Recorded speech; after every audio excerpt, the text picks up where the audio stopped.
Bom, hoje a gente vai mergulhar de cabeça num quebra-cabeça intelectual, que é no mínimo fascinante.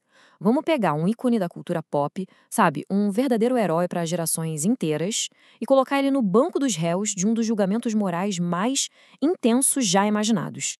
E a pergunta central é essa, e eu sei, parece chocante de primeira. Para onde iria o Optimus Prime no inferno de Dante? Poxa, a gente tá falando do líder nobre, aquele que sempre luta pela liberdade. Só que é exatamente aí que a coisa fica complicada.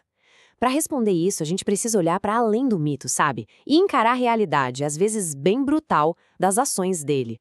Porque, pensem bem, de um lado a gente tem o idealista, quase um robô Jesus que se sacrifica por todo mundo. E do outro, a gente tem um guerreiro que executa inimigos que já se renderam e, pasmem, arranca o rosto deles. Como é que a gente concilia essas duas versões?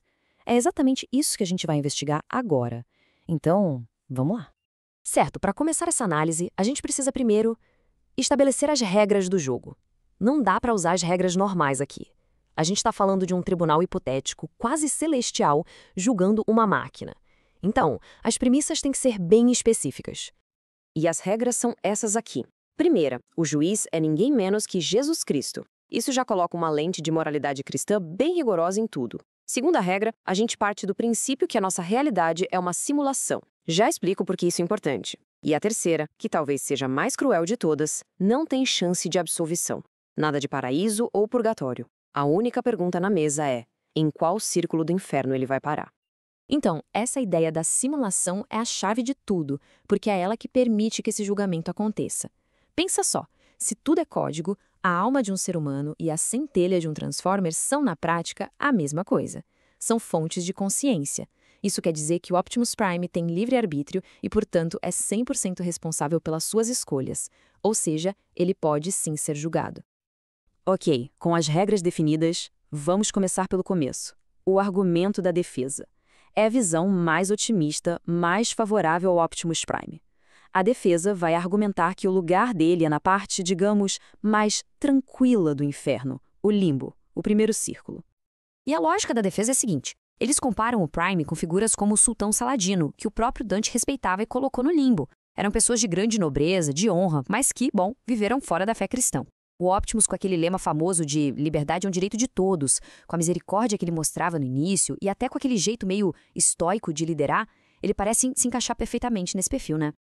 Só que esse argumento não se sustenta. O limbo é para quem não teve fé, não para quem cometeu pecados que precisam ser punidos. E as regras do nosso tribunal são claras. O julgamento é sobre as ações. E convenhamos, o Optimus tem uma lista bem grande de ações para serem analisadas.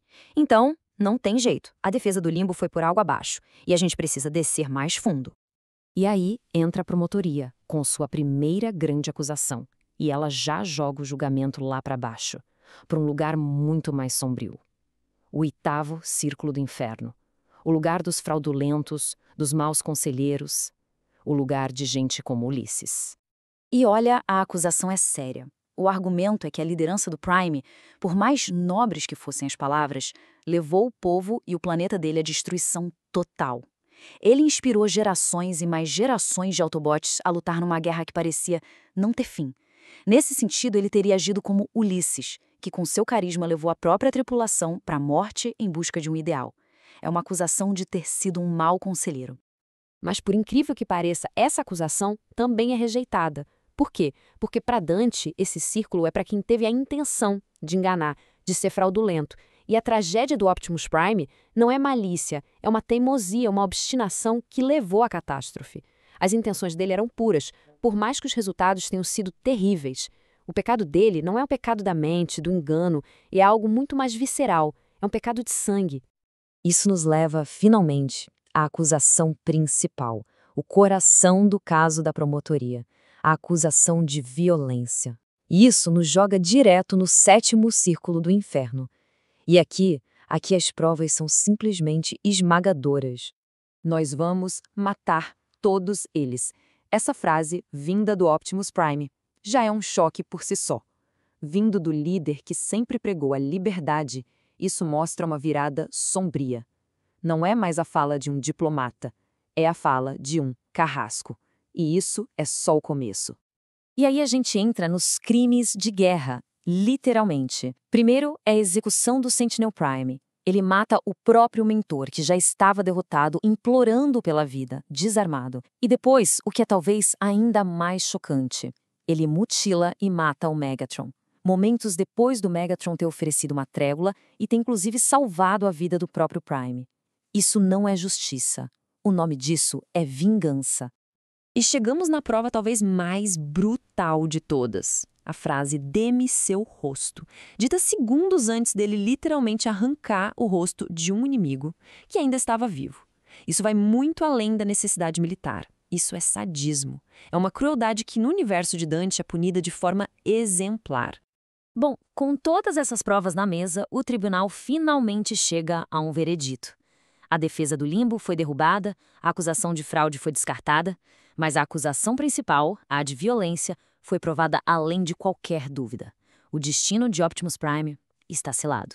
O lugar dele é o 7º Círculo Primeiro Anel, um rio de sangue fervente, reservado para os violentos, para os tiranos e assassinos.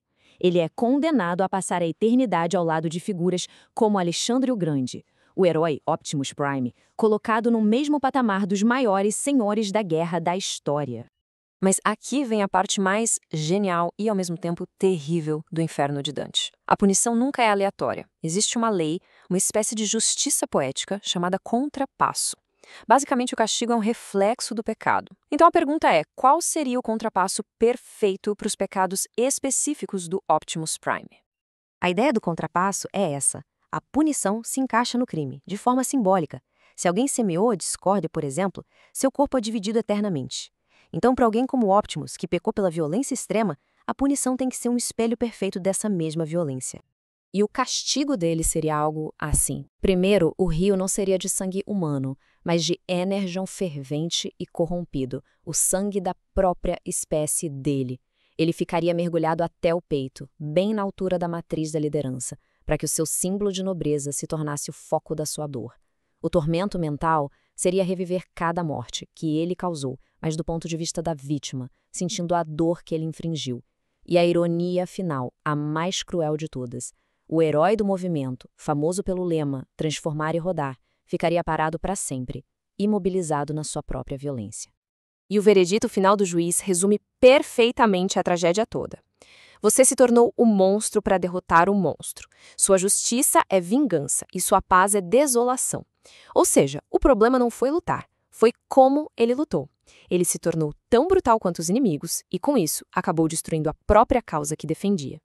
E no fim das contas, a jornada do Optimus Prime nos deixa com essa pergunta, né? Quando se luta contra monstros, como a gente faz para não se tornar um deles também? A linha que separa o herói do monstro, a justiça da vingança, ela é muito, muito mais fina do que a gente imagina.